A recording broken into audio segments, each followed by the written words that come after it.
for joining the Broadway Drumming 101 podcast with your host, Clayton Craddock.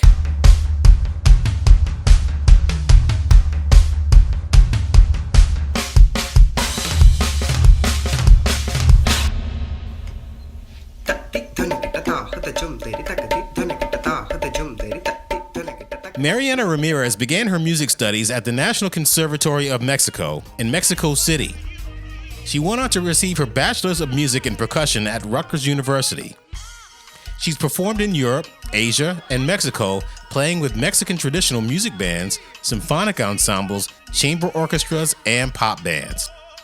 As a symphonic percussionist, Mariana has performed with orchestras in Mexico and the United States, including the National Symphony of Mexico, Dartmouth Symphony, South Florida Symphony, the first all-women orchestra of Mexico, New England Ensemble, Fairfield Orchestra, and most recently with the Dessoff Choir, premiering works for choir and orchestra at Alice Tully Hall. She started subbing on Broadway at Once on This Island. It led to subbing for 2 more Broadway shows, Head Over Heels and Ain't Too Proud. Off-Broadway shows that she's played include Merrily We Roll Along, Fiddler on the Roof in Yiddish, and many others. She later went on the first national tour with the drums and percussion chair of Broadway's Once on This Island.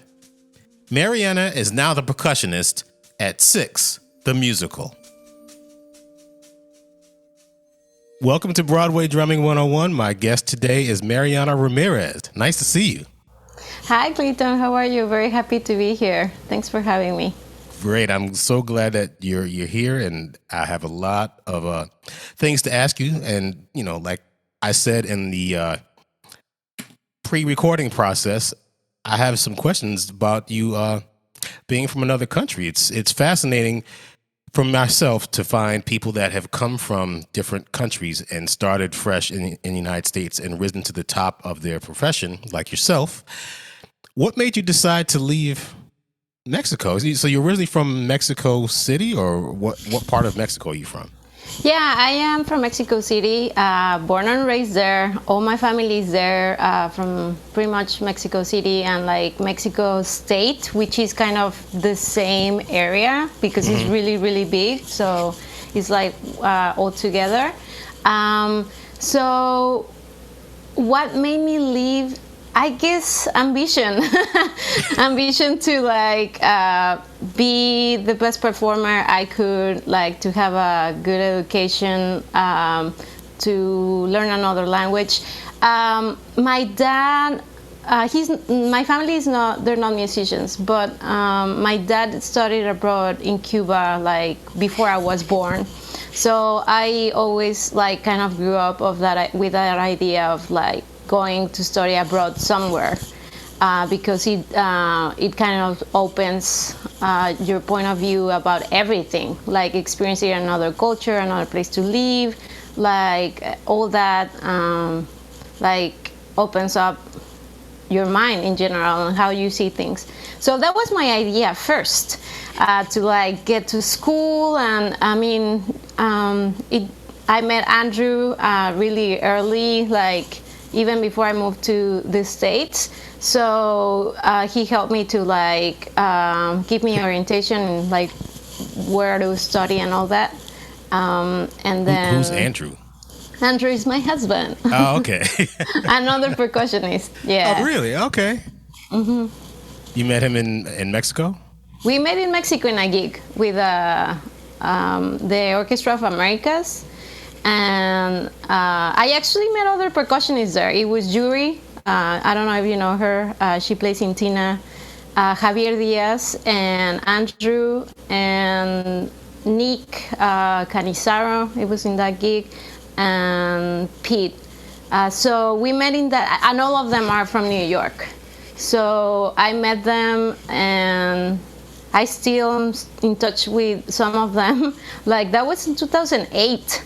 So it kind of like, like opened the opportunity to be like, oh, New York is not a bad idea to move to and like go to school. Well, I went to school in New Jersey, but the area. And yeah, the rest is history. So you said your parents aren't musically inclined? I mean, they like music, but they're psychologists, so they're no one in my family is a professional musician. Well, I have a cousin, but we didn't like live together or something, so it's kind of coincidence that we are into music. What made you decide to play drums and percussion? When I was about 11 or 12, my parents took me to see Santana in like a place that is bigger than Madison Square Garden in Mexico. Wow. So it's open, it's not closed. It's like a humongous stadium, like humongous. And the concert was unbelievable. Like they had like 3 percussionists and a drummer and like a humongous band, and then Santana, and like everyone was going crazy. I never seen so many people together like going insane, and that really got me. I was like, this is just unbelievable. I would see the faces of people like just so happy, and also me like listening to the music and the percussionists, and I was like, that's what I want to do. Wow. And since then I was like, I mean, it took me a lot of years because I was 12 and I didn't start studying until I was like 18 or 17, so it took like a while for me to start playing, but I knew that like that was what I wanted to do. Did you want to actually play in a band like that, or because I know you went to Rutgers eventually, and you did a lot of percussion ensemble stuff? Did you have the goal of I want to be in a band like in Santana one day, or did you say I just want to play drums no matter where I wind up? Well, at the beginning, I wanted to be part of like that band or a band like that, or like in Latin music. Like that's my like favorite style. But then, like when I started studying music professionally, I was already old. So they were like, "You're too old." But anyway, I was in I guess that's when you start thinking like, okay, maybe I'm old, but I don't have as much time as before to like experiment, or like what's the best business move, because like at least that's what I thought, because I was like, okay, so I don't have so many years to like go around and try things, and eventually this is gonna be my life and I'm gonna have to make it by myself. So what's the best way to go? And I decided to go to orchestral percussion. And also gigging in Mexico as a woman back then, it was not the easiest. Like, it's not, my parents were like, we support you, but it's gonna be hard for you to like go to bars and like festivals or whatever by yourself. Because I was also pretty young, and I don't know, I'm just like a family girl. So, but things can happen though, like, it's not like here. So nothing happened, but you have to be just careful. And so also that, and like, I didn't grow up in a family with music, so it's what it was presented to me. It was the orchestral percussion, and like eventually I won an orchestral position and stuff. So that's why I just went through that path for them, because now my path is different. But at that moment, that's what happened. So you won an orchestral position where? In Mexico? Yeah, in Mexico. I was in an orchestra similar to the New World here in the States, something like that orchestra, but in Mexico. That's called Carlos Chavez.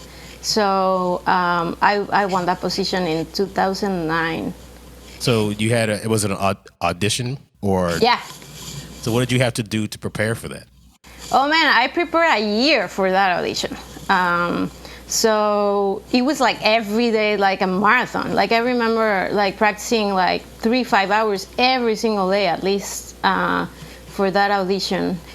So you have to, play snare drum, like orchestral excerpts, glockenspiel tambourine, triangle bass drum, marimba, xylophone. Like it's a whole list of excerpts that you work through, and you like have to play it pretty much perfect, like in just one shot. And in this orchestra, because in Mexico we don't have that many orchestras, people from all over the country comes to. Well, it's similar here also. Like people all from over the country goes and takes the auditions. So yeah, I was lucky. I mean, I worked my ass off for the whole year, Exactly. but I got it. Yeah, I got it. So they just choose like 2 or 3 from that audition, from all the people that go and make the audition. So yeah, I got it. Did that prepare you for your admission process to Rutgers? Definitely. First of all, that was my first orchestra audition in Mexico, because it was like my 3rd or 4th year of actually studying like for real. So yes, definitely at that, actually almost at the same time, I applied for Rutgers. So what I did in the orchestra, I didn't do exactly the same, but I took some of that for my audition and the process in Rutgers, and I got a scholarship. So that year was really, really good. Like, I have learned to, like, if I'm working in one project, be able to use that one project to different things. Like, you just, like, change it or adapt it to whatever's coming next without, like, starting over. So that's what I did for my audition in Rutgers. So I had to choose, like, I won both and another scholarship in Mexico, and they're like, you cannot have everything. You have to choose. So I chose Rutgers. Okay, now why Rutgers and not Juilliard or someplace in France or someplace in Great Britain or Italy? Well, Europe is too far, and there's no good Mexican food. Like, I mean, there might be good, but it's like not everywhere. And here, like, there's tacos #1, you know, on 43rd, and those are my favorite. So that was a big. Wait, the taco place in between like 8th and 9th on 43rd, I think. Yeah, it's on the north side. 8 and Broadway. It's like in front of Harry Potter. Oh, the really? theater of Harry Potter. Yeah, those are some of the best tacos here. Really? Oh man. Oh yeah. Okay. Is over the past couple episodes, I have this tendency to go off on a tangent. So here's another tangent alert. Tacos. Yeah. I love tacos. I'm sorry. I love tacos. Mexican food is one of my favorite foods on the planet. But in certain places, you just don't want to eat tacos, like in Connecticut. No. And I went to some other place. I forgot where I went. I was like, no, I can't do this. I just got to know. I have places that I know to go to, and I know that they're authentic. And I tried fish tacos outside of San Diego and certain parts of LA, and it was just like, no, I can't do that. So I'm very picky with tacos. Just like I'm sure you are. You can't just go to any old place. So, well, you will be surprised though, because when I was on tour, we were in St. Paul, and a friend of mine on tour, he's not Mexican, but he was like, oh, these tacos are really good. And I'm like, really? Like, it's like all full of snow. It's so cold. Like, how am I going to find tacos here? They were one of the best. Where was this again? I was in St. Paul. So I was my mind blew because in Minneapolis. Wow. Yeah, they were one of the best tacos I had in the States. Like, even better than the ones in New York. What? Yeah, I was like, how is this possible? But yeah. So back to the 43rd between Broadway and 8th. North side of the street, south side? Left side, next to a place of sushi, like right in front. Really? Of the Harry Potter theater, like right in front. Yeah. All right. Yeah, there's always a line there. So. Okay. And they make their handmade tortillas, they're really good. All right, now back to drumming. Yeah. Sorry, I love food. So again, Europe was too far, and they don't have good tacos in Italy. I mean, maybe, but I don't think we don't that know. many. Yeah. Yes. So you chose Rutgers. Now, why Rutgers and not some other music school? Right. Well, because I did a late audition. So again, at that point, Andrew, my husband, was like helping me, like, you know, like there's this school, there's that school and stuff. So I always wanted to go to MSM because one of the timpani players in Mexico, Gabriela Jimenez, she studied with Duncan Patton in MSM. So there's that, like, everyone knows it. Well, I mean, they know each other from MSM in Mexico. So I always wanted to go there. But at the time I applied, it was too late. Like, I think it was April. So actually I applied, and Andrew mentioned, like, well, maybe it's not going to work out this year because it might be too late and they might already have given the scholarships and stuff. But try it anyway. So I did. I was like, yeah, maybe this is not going to happen. Plus, how am I going to move to another country in a couple months, right? So anyway, I'm just going to try. And I tried, and I got the scholarship that I exactly needed because it's really expensive to study here as a Mexican because, you know, the exchange rate is like $1 equals 19 pesos. So if you make that conversion, is a lot, is super expensive. So anyway, I made my budget, and I was like, I need this much for a scholarship. I have this much because I always had scholarships in Mexico, and I saved all that money for like 3-4 years because I always wanted to study abroad. So I always like kept it with that on mind of like, one day I'm gonna go and I need that. So I had that, and then my parents helped too. So I was like, I remember when I told my parents, and I pretty much had a sheet with, I need this money, blah, blah, blah, like a whole plan. And I was like, here's my plan. This is what I got for a scholarship. Can I go? And they were like, yeah. I mean, yeah. So I went, and so I moved.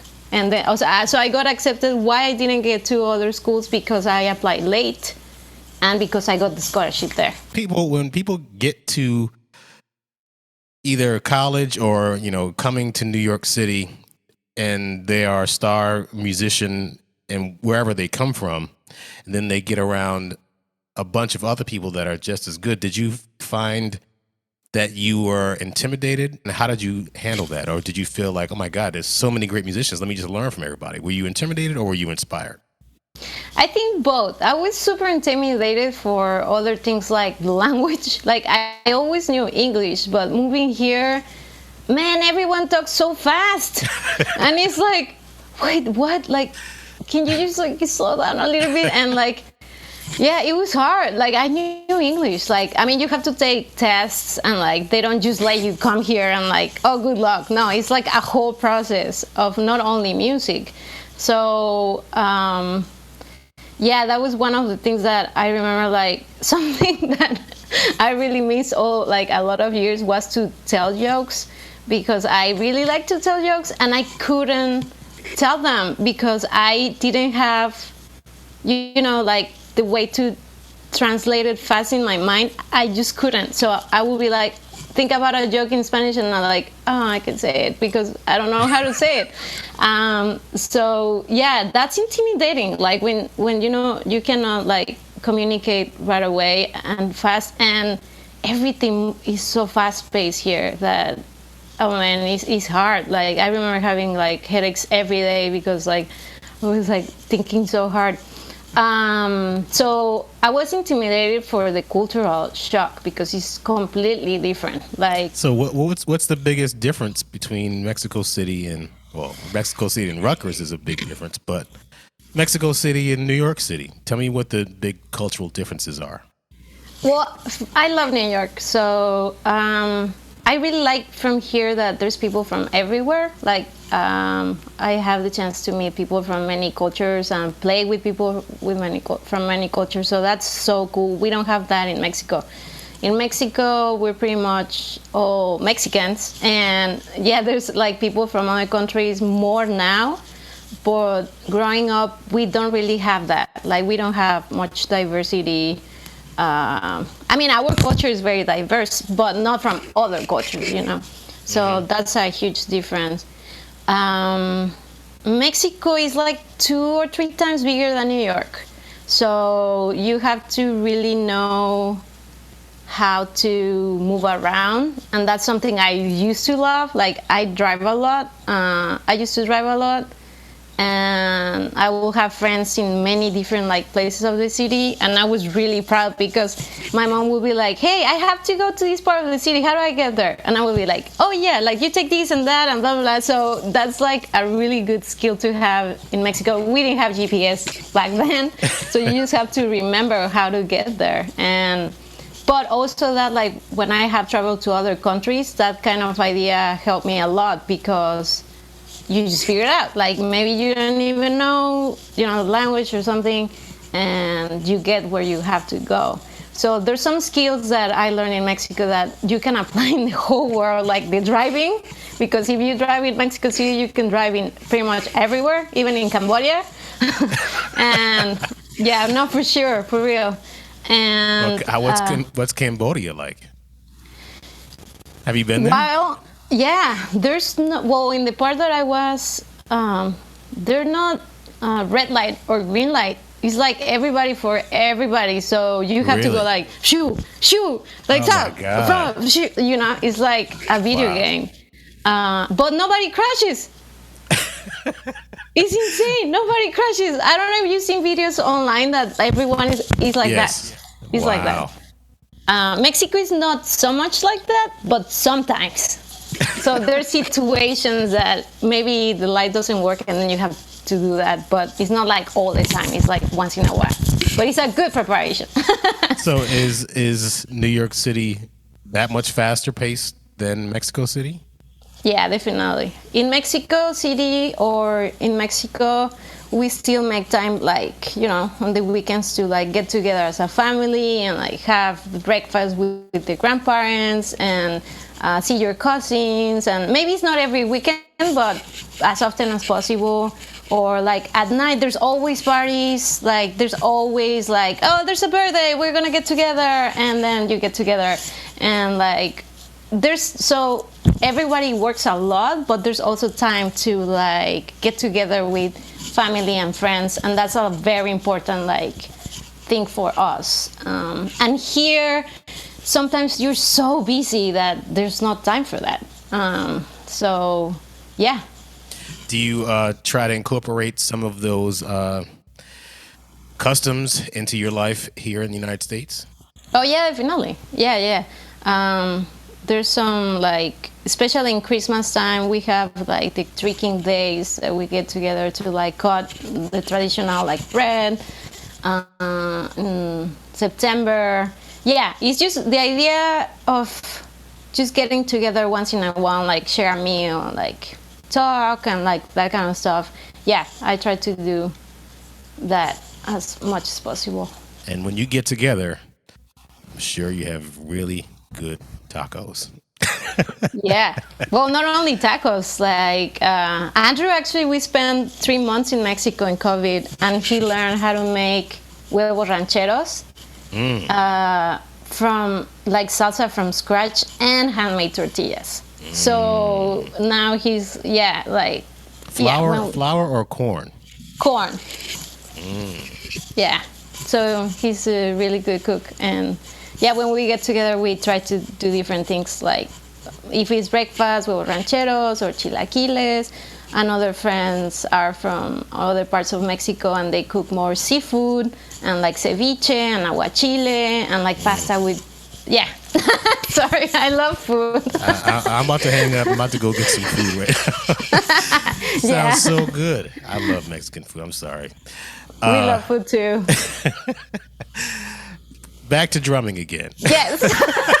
Maybe we should do a podcast about food. Yeah. I tell you, your colleague Elena is Elena. Yeah. Oh my God. We talked about Italian food. Man, we should just. I think I said this on her podcast, like having some kind of potluck where all these drummers that I'm talking to, we get together and just bring our favorite dish, and we'll talk drums and food. Yeah, I mean, I see Elena every day at the show, and we're always talking about food. And when we go out to eat or something, we like look at the menu the day before, and like we think what we're gonna order. And it's like, hey, have you seen this dish? And it's like, looks so good. I know what I'm gonna get tomorrow. Yeah, Wow. we're like into that. Yeah. That's great. That's great. We'll get to 6 in a minute, folks. We'll get to the big time.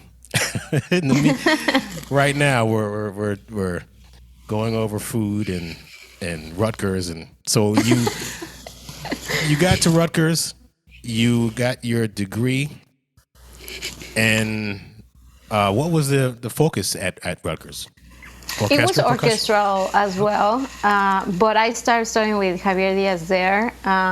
He does the Afro-Cuban ensemble there, and so that's when I was like, oh, this is what I really like. But yeah, my idea was to continue in orchestral percussion, to go back to Mexico, because also those 3 years I started getting called to play with like the Orquesta de Minería, which is a summer orchestra, but it's really, really good orchestra there. And the National Symphony, and like they used to fly me back to like teach orchestral stuff. So I was like, yeah, if I just go back, like my idea was to make a degree here and go back and get a better orchestra. But I fell in love and I got married, so I stayed here, and I'm happy that I did that. I made that decision. So also in those years in Rutgers, I realized that to be working in New York, you have to play as many things as possible, like styles, instruments, and all that. And then is when I decided that, well, if I'm going to stay here, I have to, start doing other things, like not only orchestra. And honestly, I didn't have the money to pursue an orchestra career. It's a lot of money, and it was hard. Like as a Mexican here, it's hard. So that was another business decision I made, but I'm so glad I made. And yeah, so it was, my background, it was in orchestra. I spent a lot of time on that.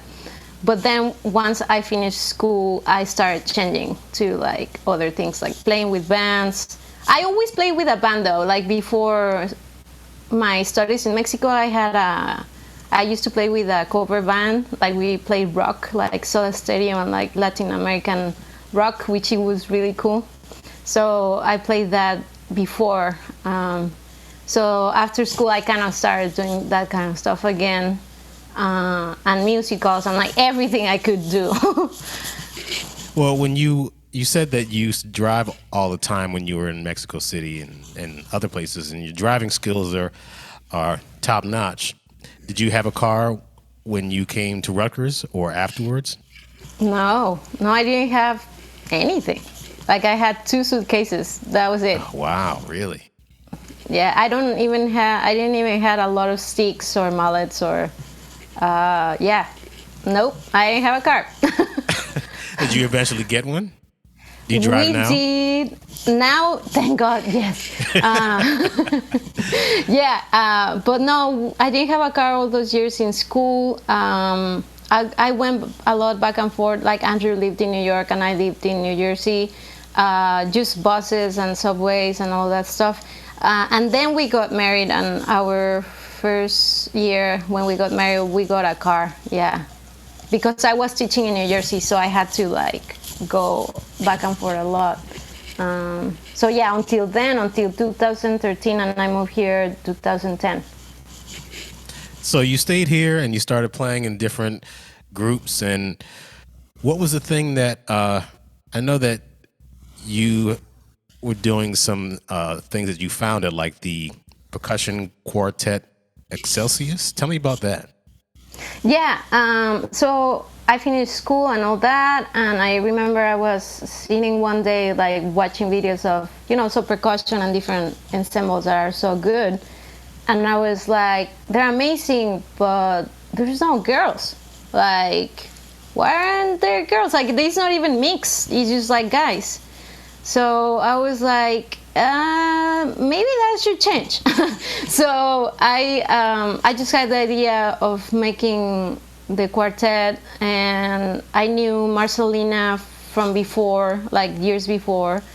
I knew Aya because her husband went to Rutgers doing his PhD at the same time I was an undergrad. So I knew Aya, and Marcelina invited Clara.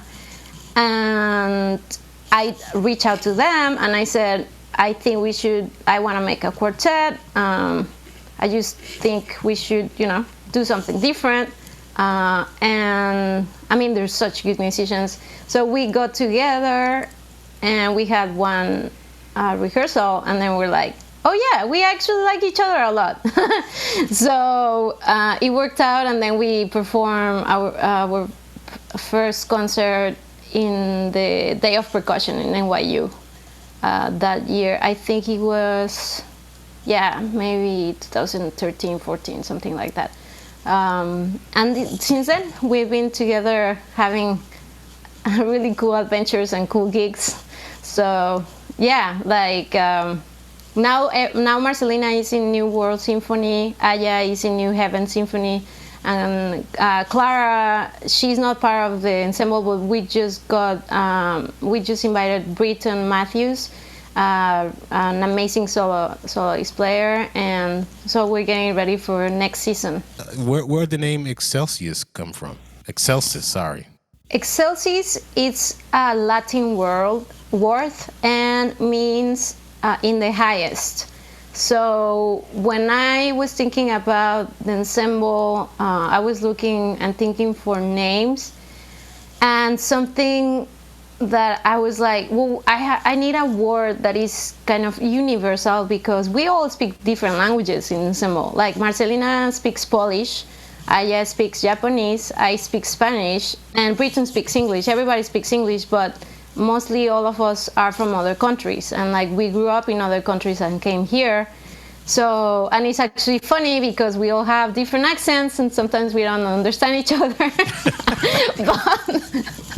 but at the end we always understand each other, but it's a lot of fun. And so I was like, Latin is the root of like pretty much all the languages. Like all the languages come from Latin, and it's something universal. So I was like looking for a good meaning, and then the word, and Excelsis was the one.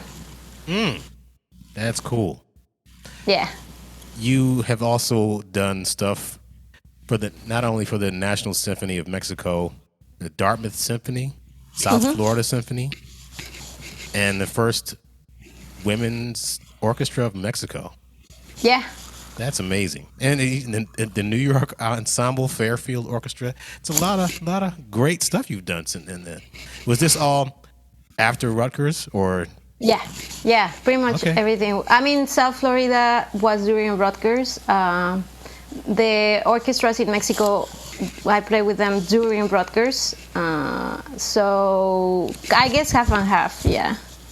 And what is the Desoff Choir? Desoff Choir is a choir that they put together to premiere new works for choir and orchestra, and they make really cool recordings. And the last time I played with them, I think it was Alice Tulijo, we premiere. It was a piece by a Cuban composer with orchestra. So it's like new works, like contemporary, like mixing styles and cultures. What was your introduction to Broadway, and who basically connected you into the whole matrix of Broadway drumming? Well, Andrew is the guilty one. Well, yeah, like in Mexico, I didn't know much about musical theater because we didn't have pretty much anything. And the only thing I knew about musical theater was the movie of Phantom of the Opera, like the old one. And I came to New York even before I actually moved, and Andrew took me to see Phantom, but on Broadway. It's completely different to watch a movie and to watch a show. So when I saw the show, I was like, oh, this is Broadway. You know, like there was no comparison with the movie and the show, even if it's not, my favorite show, but it was the first one that I ever saw on Broadway. So I was like, wow, that makes sense. It's really cool. And then we went to, like, time after we saw Lion King, and that's when I was like, this is just amazing. Like, I could do this. Like, I would love to do this. It took a lot of years for me to get there, but because I was, like, trying to keep in the orchestral world and, like, that kind of stuff, but I wasn't, I was figuring it out, like what I wanted to like do after school. But then I started meeting percussionists and drummers, some of them from the pit, like I would call them or email them or something and be like, I just want to say hi and see the show. So I started doing a little bit of that for a while, and until 2018, it took years. Suddenly, actually, Javier Diaz was the first one who gave me my first shot on Broadway. Oh, wow. He was like, hey, I need a sub for Once on This Island. You want to come and watch? And I'm like, yes, finally. And yeah, I went, I saw the show, and I learned it and had my first shot. Was the preparation for Once on This Island, subbing there, very similar to the preparation to do a audition for a orchestral ensemble? No, I think it's completely different. In Javier's book, he made the whole book, and the way he approached that book, it was very unique. Because he had a hybrid setup, and there were a lot of groups and rhythms that he only knows how to do because he put together, a drum set and hand drums. So there's nothing written about that, or like a method for that, or so I had to learn the whole thing, like listening, watching, and like figuring all out. When you're getting ready for an audition, everything is written down, and yeah, you have to listen to recordings, and yes, of course, you have to put your part of your musicianship, but pretty much everything is written down. And on Broadway, that's not the case. So some things are written down, but a lot it has to do with the player. Which is also so cool. Like, I really like that. And I'm so glad I now do this because it's just different. But yeah, it helps you, I guess, to learn how to know how to learn a book, like maybe this part, then this part, then this part, to organize your approach. That helps in the, getting ready for auditions, because you have to organize yourself and your mind because you have so much to cover. But it's a different thing. Did you usually when people sub on shows, it's a very, very stressful time. Were you, like most other people, stressed out right before the show, or were you so confident that you were like, I got this. This is nothing? Well, first of all, I memorized the whole thing. So I was I was reading the music, but if the music fell down, I could keep going, or, that kind of stuff. Because I thought in every single possibility that could go wrong, because, you just have one shot. And it was my first shot. And, it's not like, oh, maybe something happened, but we know she's good. No, nobody knew me. So it was my first shot. So I practiced so hard and tried to, I learned pretty much everything by memory. So if anything went wrong, I could, be ready to it. And I'm so glad I did that. So yeah, I was, and also trying to sound as close as Javier, because there were some even improvisation parts in that show, and the rhythms were just so key of the whole show, because it's an Afro-Cuban show, so it's only one drummer, and I tried to play as close as what Javier was doing. But yeah, that day I was very nervous. And because we were on top of a truck, we were on stage, so you have to like get on like stairs, but it's like a ladder. It's not even stairs. You had to climb a ladder. So first of all, walk into the sand. Then get to the ladder, climb the ladder, like make sure that I don't trip in the guitar and the bass because it was like small and I'm really clumsy, so that was like okay. So there, and then like once you're there, you're on stage, and it's your only shot and you see the people, and it was great. I was very nervous, but I was really excited too. It was like, have you jumped from the bungee? No. Or parachute or something? No, but I've always wanted to, and I know a lot of people who have, and they say how exciting and exhilarating it is. Have you done that? It was that. I just did the bungee. Yeah. I did bungee once. Yeah. It was like that. It was like, I really want to do this. It's so like, and then you go and it's amazing. I know what you mean. Now, usually when people do shows and they sub at shows and they knock the first show out of the park, they're like, yeah, I did it. I got it. I remember my first show, I was like, I'm so proud of myself. I subbed the show. Then the second show, you're like, I got this. And then the second show doesn't go as well as the first, and you start making mistakes because you think you got it, but I don't know. Have you had that experience or?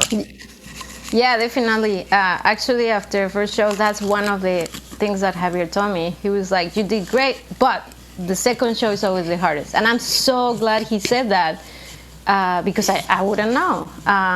And yeah, so again, I just, I kept practicing and be ready for the next show. And the next show went really well. I mean, yeah, it was, but thankfully, because, yeah, somebody advised me to do that. So I was lucky. Yeah. So you did Once on This Island, and did you do any other shows outside of that, or was Ain't Too Proud the next one that you did with Javier, or did you do any other subbing any place else? After that, I think I did Head Over Heels on drum set for Dina. So I was subbing that one. And how did you meet Dina? Dina Torriello, by the way. Yeah, Dina. I love her. Great. She's great, yeah. My friend Andres Ferreiro. From Hamilton? Andres from Hamilton, yes. Yes, he's going to kill me. Okay. Well, Andres, we're good friends, and he knew that Dina was looking for subs, so he put me in touch with her, and then, yeah, that's how. Yeah. Okay. And then after that, Hidi from Once on This Island, the guitar player, he put me in touch with Jana, another drummer. She was playing Merrily We Roll Along Off-Broadway. So I saw for Jana, and then I was playing Fiddler on the Roof. So at some point I was doing like 3 shows at the same time, subbing 3 shows. And after that, I got the Once on This Island tour. Ain't Too Proud, and then Once on This Island tour. And then I went on tour, I came back, and then 6. She's putting up 6 fingers for people that are just listening to the podcast. Yeah. So, which brings us to the musical 6. How did you get connected into that? Oh my God, it's maybe one of the few things good from COVID. No, so honestly. So first of all, I wasn't part of 6 before when they were gonna open, because I was on tour with Once on This Island, like before COVID hit. So I was on tour. I was so excited for Elena. I knew Elena before. That she had her show, and I heard amazing things from the show, so I was really happy for them. But I was on tour. So COVID hit, everything closed down. I went to Mexico for almost a year. For almost a year to be with my family. Then I came back, And in the summer, we were in Williamstown Theater Festival doing another musical. And I got a call from Christy, and she was like, I might call you later for a show. And I'm like, sorry. I am like, okay, yeah, sure. Yes, please call me. And I didn't know what was about. And then eventually I knew what was about, but I got the confirmation that I got the gig like 1 week or 2 weeks before, so everything was really fast. So I came back from Williamstown. I was supposed to go to Ogunquit to play another show. And I was like, I don't know what to do. Am I gonna go to Ogunquit? Am I gonna stay in New York? Like, I don't know. Like, it was like I had to decide really fast. And at some point, Christy called and was like, "You got it. So you have to be, I think, next week, like this day in rehearsals and stuff. And your book is like that." I mean, they sent me the book pretty fast. But yeah, it was really, really fast. And yeah, I got there. We had one rehearsal with the MD, one rehearsal with the band, and I ran the show for my first time in the first preview. And that was March 10th of 2020? No, that was this September. Oh. So yeah, that was September. So you did it when it came back? When it came back, sorry. When it came back. Okay. Yeah. Yeah. So that's why I say that is one of the good things of COVID, because my book wasn't part of the show before COVID, and they added me and one more, and Liz. And so thank God, yeah, I got that opportunity. Oh, that's good. That's great. Yeah. Oh, before we go into 6, I want to ask you more about that. For those who are looking at this video, there's The Lion King behind you and Rhythm of the Night. You didn't tell me about those two. Did you? Because they're not mine. Those are Andrew's. Andrew subs on Lion King. He's been subbing there for more than 15 years. Oh, wow. Okay. And Rhythm of the Night, that was his show in Australia. So he lived 1 or 2 years in Australia. So I'm not going to show you because I didn't clean my apartment today, but if I turn around the camera to that side, we have a whole wall of shows. So we have, between both of us, we have like 13 shows. So there's like all the wall full of shows. Les Mis, In the Heights, Once on the Island, Beetlejuice, Ain't Too Proud, Spider-Man, Gentleman's Guide, Cyrano, Herbert Hills, yeah. So, tell me what it is that you look for in a sub at your show at 6.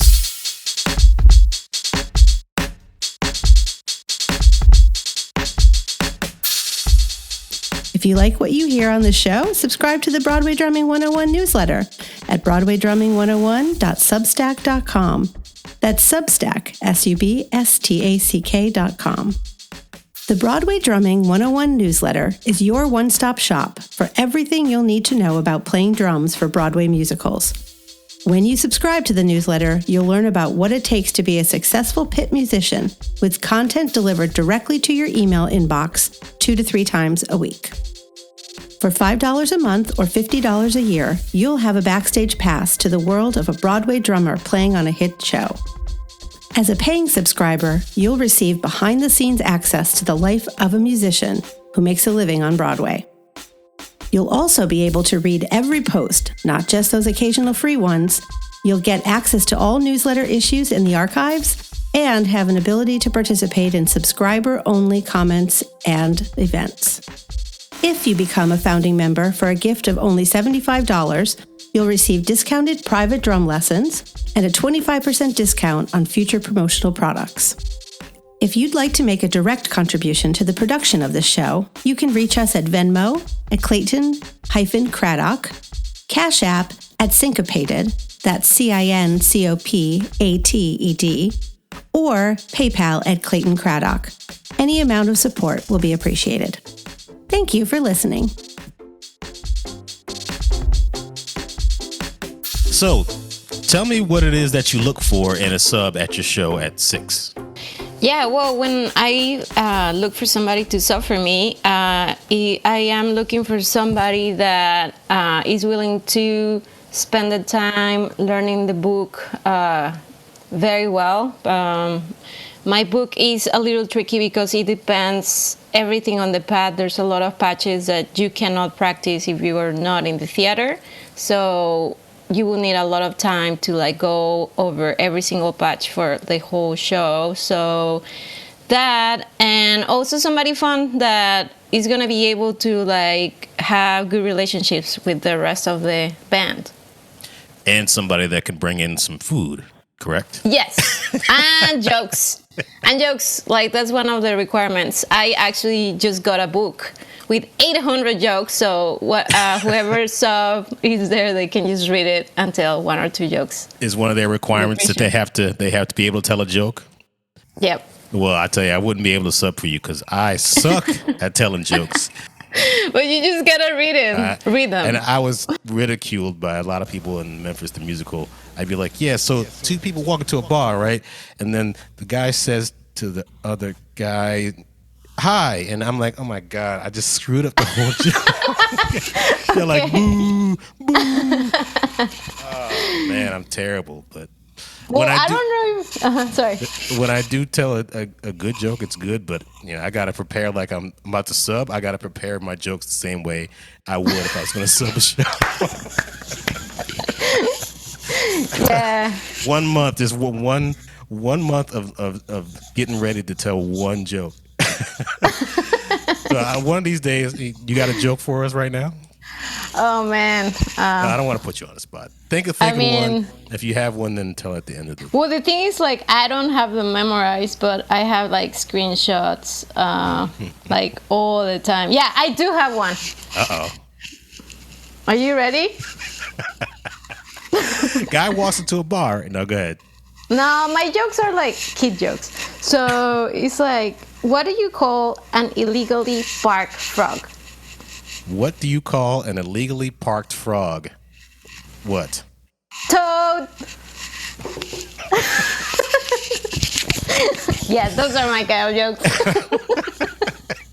I'm going to add the Exactly. Elena always does that. Like.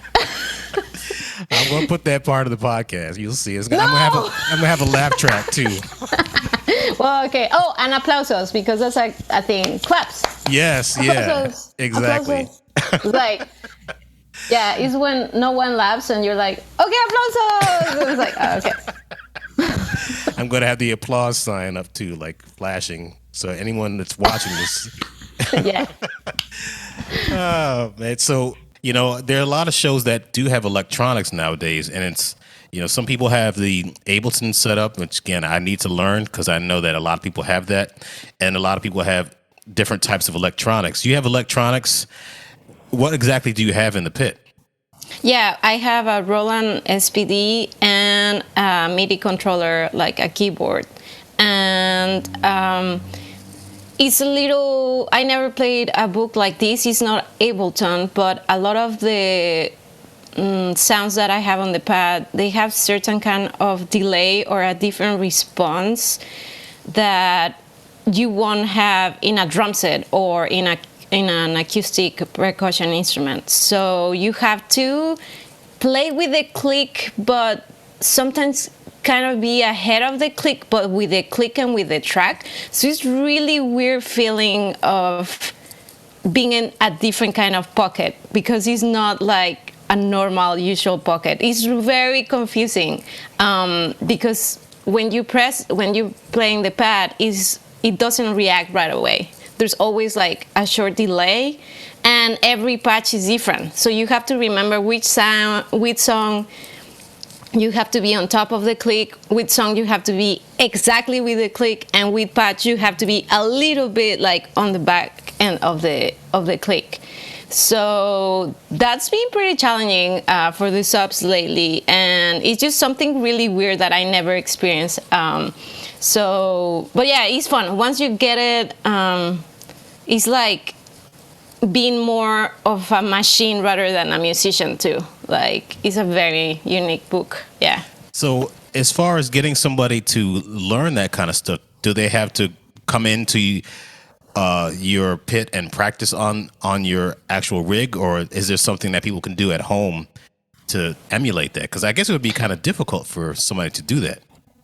Yeah, no, unfortunately, I don't have the ability to like have all the sounds and send them to someone. Like, I don't. So they have to come to the theater a couple times to like work on the pad and like in certain times, because you have to wait for everything else to be ready, and it's like electronic, so you cannot just show up and play. So it depends on the theater schedule because it's so specific. So yeah, they have to come 2 or 3 times at least to have the time to go over every single song. And like, my book is like kind of a conductor's book, because you have to know all the parts. It's not only percussion. It's like brass, strings, percussion, guitar.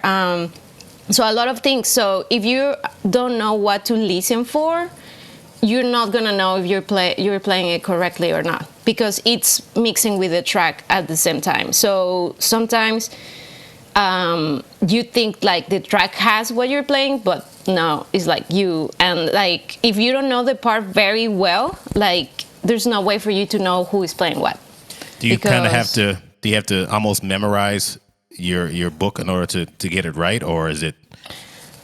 No, I don't think you have to memorize it, because a lot of stuff is written on the book. So as long as you know what to listen for when, it's fine. But it just takes time, because you have to be like in the theater in certain like times. It's not like you can be there 3 hours practicing like other shows on the drum set or something. No, it's like half an hour or so. So you have to plan to be there a couple times. But once you know what to listen for, then you can adjust, and yeah, you can find that pocket out of the pocket. It's very weird. So besides being a good person and a great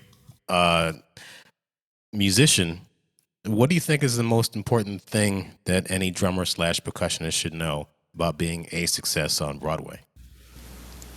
Oh man, one thing? Yeah. Or many things. Cook and bring food. No, I'm just kidding. I'm just kidding. I mean, that helps, but I guess just somebody to, I mean, obviously everyone is already in a very high music level, you know? So I think that's a given. But I think what makes the difference is whoever you can work better with, you know, like and again, for me, somebody who's respectful, responsible, that you can trust that they're gonna do a good job on your book, that you can trust that they're gonna let you know when can they do it, and that they're gonna be there for you if you need them, especially as a sub. So that's why we also have different people, right? Because some of them are busy and stuff. But also, I guess someone honest that tells you what they need and when do they need it, especially as a sub. It's stressful, you know, like to play a show only one time and have one shot. So for them to be prepared, I think there should be good communication of what they need and when can they do it. But I think everything comes down to be able to have good relationships with people around you. Like, obviously be a good worker, but be able to have good relationships and be yourself. Like, you know, like, don't try hard to be a good person, or don't try hard to do something. It's just like, if that's you, that's you. If it's not you, it's not. You know, like, I always rather someone like transparent than someone else trying to be something that they're not. What advice would you give to someone that's interested in playing drums for Broadway shows? To get to know people that they're doing what they want to do, and to, like talk with them, hang out with them, make friends with them if you can. But again, all honest, like all like true relationships. Sometimes you meet someone and you don't become friends, and it's fine, but you know each other, and that's totally fine. You don't have to push or anything. It's just organically that those things happen. And at some point, if they know what you're doing, how you do it, they're gonna call you for one thing or another. So at least that's how I kind of got into it, just to know people that they do what I wanted to do, and eventually I got the shot. And be patient, I guess. Be patient and resilient. How does somebody get to know the musicians that are on Broadway? Like, what do you recommend somebody do in order to get to know our colleagues? Well, when I did it, I used to reach out to them and go watch them play from the pit. I met some of them in my school, having lessons with Javier and other musicians in master classes, and just reaching out to people. Like right now, I think that's even easier than before, like when I moved here, because now we have so many things to reach out to people, like Instagram, Facebook, WhatsApp, text. So I think the challenge now is know how to reach to people, because reaching out is part of it, but also be sensitive to that person, because maybe they don't want to know about you right now, and that's okay. It's fine, maybe not now, but learn how to know that, not to push it too much or not to do it, extremes not. So just be sensitive to other people's needs, and so reach out and don't give up if that's what you really want. I know that you're playing electronics on stage at 6, but when you're not playing on stage with 6 and playing those electronic instruments, what kind of gear do you use? Actually, I don't play on stage. I'm the only one on the pit. Oh, really? So I'm not on stage. Yeah. Oh. Yeah. So, which is cool, really, really Wait, cool. are you the only one in the pit? Yeah. It's discrimination. No, it's great. I like it. I like it. So that's why you could be down there telling jokes and writing. Exactly. Exactly. Imagine me telling jokes in the stage. It would look weird. That's funny. Okay. Yeah. Yeah, but anyway, what kind of... right now I'm doing a lot of drum set. I'm going to be subbing for Elena as well. So I learned that book. I'm just waiting to get called for that. So my gear is pearl, all pearl stuff. How do you say this word? I forgot. They're my sponsors. They're my sponsors. Okay. And so I use all pearl, and I have Mexican marimba. I brought a Mexican marimba from Mexico years ago, like a traditional Mexican marimba. So I also work on that. And but yeah, pretty much everything, like hand drums, accessories for orchestral stuff that sometimes I do, or for the shows, like orchestral part, all is Adams and Pearl. But yeah, at the moment I'm doing more drum set for the show. So you haven't had a chance to sub for Elena yet? Not yet. Okay. Yeah, not yet, but Soon, it's coming. That's great. Yeah. What other projects are you working on at the moment? Are you doing much outside of the show? Not at the moment, but I have a workshop coming up, and there's going to be a lot of Latin percussion, so I'm really excited. It's going to be a lot of congas and timbales and all that, salsa rhythm. So I'm very excited about that. We start next week. I might be with New Haven Symphony in March. And in May, we're probably gonna have. We need to figure it out. But it seems that we might go to Miami with the ensemble to play a couple concerts with the Excelsis. And so far, that's it. If COVID doesn't bring everything down. Let's stay positive with that, and let's make sure that everything good happens to you, and the show runs for at least 6 years. Yes! Oh my God, I like that. Yes. Let's make that happen, people. Come on, come and see the show. Put some good vibes out there. Yeah. You're, a lot of people don't like this question, but I'm gonna ask it anyway. Your top 5 drummers of all time. Oh no. Okay. Who are some of your influences? Forget the top 5 then. Okay. It's just I'm really bad with names. One of my huge influences is obviously Sheila, because first of all, I'm pretty sure I saw her brothers in that concert with Santana, like in Mexico, because they used to play with him. So I'm pretty sure it was them. So that, and then she's a woman, she's a badass. She was a badass in even a different time, like when when she was playing, there were even less female drummers around. So I'm sure she had all these challenges, and I read about her, like she wrote a book and all the stuff, and her dad is Mexican.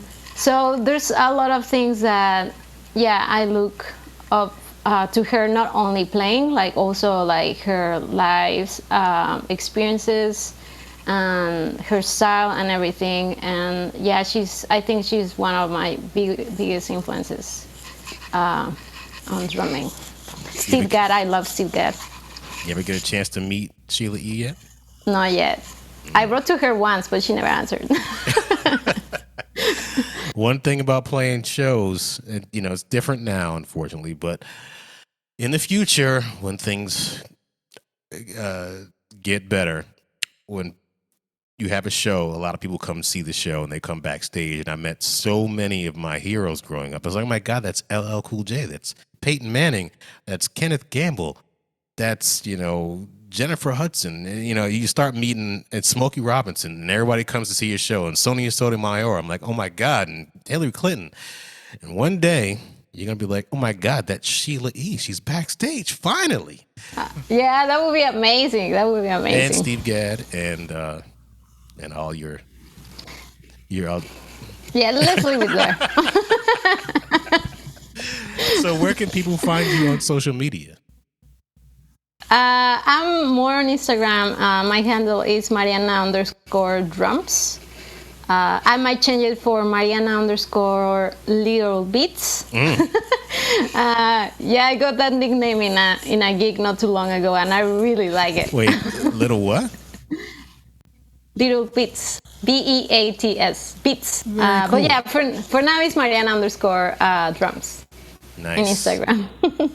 So if anybody needs to reach you, they can look at all of your social media there. Yeah, I also have a website. It's marianapercussion.com, and there's all my stuff there too. Great. Well, it was a pleasure getting to know you and talking to you, and I can't wait for people to see this instead of just hearing, because you're putting up great signs. We're going to keep putting up because. Yes. 6. Go see 6. Go see Mariana and Elena, and maybe if you listen closely, you can hear jokes being told in between songs. No, you won't hear that, but no, you won't hear that. But that'd be funny if one day, somebody pipes in or connects your mic to the speakers out out front. Oh man, maybe not rehearsal. Actually, I did have that happening one time. It was funny. Everybody heard. What, they put your mic in the speakers in the house? Yeah, we were in rehearsals before previews, and I said something. Yeah, but it was very, very funny. Oh wow, that's great. I'm not gonna repeat it because it's a little Eve, but a little risque. Yeah.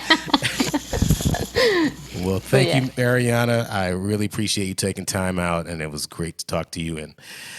And go see Six if you can, because I definitely need to see it. Yeah. Come and say hi. I will definitely do that. Thank you for having me. No problem. We'll talk soon. Okay, thank you. Thank you for listening to the Broadway Drumming 101 podcast. Head over to the Broadway Drumming 101 YouTube page where you'll find unedited conversations that I've had with some of your favorite musicians. On the YouTube page, you're going to find bonus content that I don't feature on my Instagram page or here on the podcast. Don't forget to subscribe and click on that little bell at the top so that you'll be notified when a new video is uploaded. Thank you for listening and stay tuned for more.